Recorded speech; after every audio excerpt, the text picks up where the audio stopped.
नमस्ते दोस्तों, स्वागत है आपका बेसिक लर्निंग होम्योपैथिक चैनल में। आज हम बात करेंगे एक बहुत ही इम्पॉर्टेंट मेडिसिन के बारे में जिसका नाम है एब्रोटेनम, जिसका कॉमन नेम है सदनवुड, जिसकी फैमिली है कंपोजिटिव।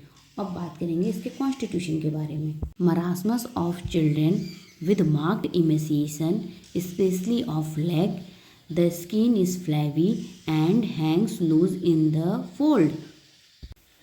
मरासमस ऑफ चिल्ड्रेन, मरासमस मतलब क्या होता है? जब बच्चा बहुत दुबला हो जाए, हड्डियां दिखने लगे, मांस गायब हो जाए, इसे मरासमस कहते हैं। जैसे मरासमस किसी क्या होता है, मतलब मरासमस होता क्या है? तो क्या होता है कि जब बच्चा बहुत दुबला हो जाए, हड्डियां दिखने लगे, मांस गायब हो जाता है, तो इसे मरासमस कहते हैं। स्पेशली इमेशिएशन मतलब बहुत ज़्यादा वो दुबला पतला, बहुत ज़्यादा वो दुबलापन उसको देखने को मिलता है। उसको इमेशिएशन मतलब बहुत ज़्यादा दुबलापन।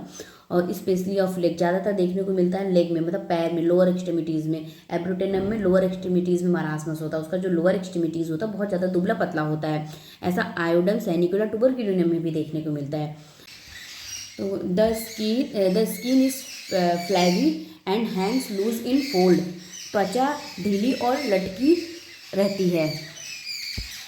ऐसा नेट्रम्यूर एंड सैनिकुला में देखने को मिलता है। अब मेंटल जनरल अगर हम देखेंगे, जो चाइल्ड होता है इल नेचर्ड का होता है, इरिटेबल होता है, क्रॉस होता है, डिस्पोंडेंस होता है, वायलेंट होता है, इल ह्यूमर्ड होता है, would like to do something cruel. मतलब जो बच्चा होता है बहुत ज़्यादा इल नेचर्ड, मतलब क्या होता है कि बुरे स्वभाव वाला होता है। जो बच्चा होता है वो बुरे स्वभाव वाला होता है।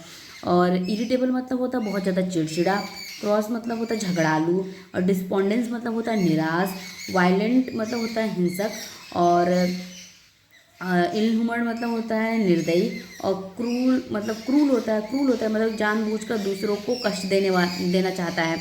तो जो बच्चा होता है बहुत ज़्यादा चिड़चिड़ा होता है, गुस्सैल होता है, हिंसक होता है, निर्दयी होता है। एब्रोटेनम के बच्चे ऐसे होते हैं। अगर हम फिजिकल जनरल की बात करते हैं, ravenous, hunger, losing flesh while eating well, ऐसा हमें आयोडम, नेट्रम्यूर, सैनिकुला ट्यूबरकुलिनम में भी देखने को मिलता है। तो क्या होता है कि जो बच्चा होता है वो बहुत ज़्यादा, मतलब उसको बहुत ज़्यादा भूख, रेमनस हंगर मतलब होता है उसको बहुत तेज़ भूख लगती है। लूजिंग फ्लैश वाइल ईटिंग मतलब खाना वो खाता है, बहुत ज़्यादा खाता है, पर उसके शरीर में वो लगता नहीं है। तो और ये ऐसा ही हमको आयोडम, नेट्रम्यूर एंड सैनिकुला ट्यूबरकुलिनम में भी देखने को मिलता है। इसका हम हेड देखेंगे। In marasmus head weak can not hold it up, Aethusa में भी देखने को मिलता है। तो क्या जो इसका हेड होता है मरासमस में, क्या होता है, जो बच्चा होता है इतना ज़्यादा वीक होता है कि अपने सर को भी वो होल्ड नहीं कर पाता है। ऐसा एथुजा में भी देखने को मिलता है। अब फेस देखेंगे।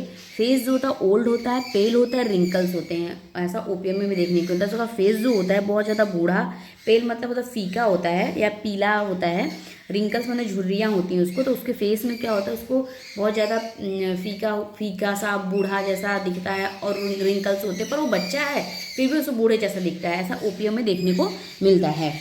और गैस्ट्रो इंटेस्टाइनल सिस्टम में देखेंगे, alternate constipation and diarrhoea and lienteria. तो कभी कॉन्स्टिपेशन होगा, कभी इसको डायरिया होगा, ये अल्टरनेट रहता है, मतलब बारी बारी से आता रहता है।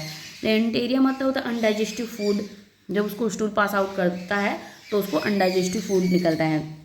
अब इसका एक्सट्रीमिटीज़ देखेंगे। Painful construction of limbs from cramps and following the colic, मतलब पेनफुल, बहुत ज़्यादा पेनफुल कंस्ट्रक्शन होता है, मतलब मांसपेशियों में बहुत ज़्यादा खिंचाव होता है, बहुत ज़्यादा खिंचाव जैसा दर्द होता है, ऐठन होती है उसको, और बहुत ज़्यादा पेट में मरोड़ टाइप का दर्द होता है। Rheumatism, for the excessive pain before the swelling from sudden checked diarrhoea, other secretion, alternate with haemorrhoids with dysentery. सूजन शुरू होने से पहले जोड़ों में बहुत ज़्यादा दर्द होता है, यानी कि जोड़ों में सूजन आने से पहले उसे तेज पीड़ा महसूस होती है। सडन चेक्ड डायरिया बोलेंगे कि अचानक से दस्त या कोई और भी सिक्रीशन अगर जो है निकल रहा है, या मतलब पसीना है, डिस्चार्ज है, रुक जाए तो दर्द शुरू हो जाता है। अल्टरनेटेड विथ हिमोराइड विथ डिसेंट्री, मतलब क्या होता है, दर्द और तकलीफ कभी पाइल्स के साथ तो कभी डिसेंट्री के साथ बारी बारी से होता रहता है। अब गाउट देखेंगे। Joints stiff सॉलो with pricking sensation, wrist and ankle joint painful and inflamed. क्या होता है कि जॉइंट स्टिफ मतलब जोड़ों में अकड़न और सूजन मतलब स्वेलिंग सूजन होती है। दर्द चुभने जैसा दर्द, प्रिकिंग सेंसेशन होता है, दर्द जो होता है चुभने जैसा दर्द होता है, खासकर कलाई और टखनों में। पूरे शरीर जो होती है उसको मतलब थका हुआ और दुख मतलब बहुत ज़्यादा दर्द होता रहता है, उसे महसूस उसको होता रहता है। फीवर क्या होता है? Great weakness and prostration and a kind of हेट्रिक fever with children unable to stand. तो बुखार के साथ बहुत कमजोरी इसको होती है, खासकर जब बच्चा खड़ा होता है तो खड़ा नहीं हो पाता है। शरीर में गर्मी और बेचैनी बहुत ज़्यादा रहती है, ऐसा उसको फीवर होता है।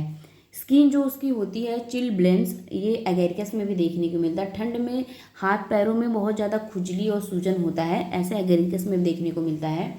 अब उसके रिलेशन देखेंगे। After hepar in furuncles, after aconite and bryonia in pleurisy, when a pressing sensation remaining in affected side impending respiration.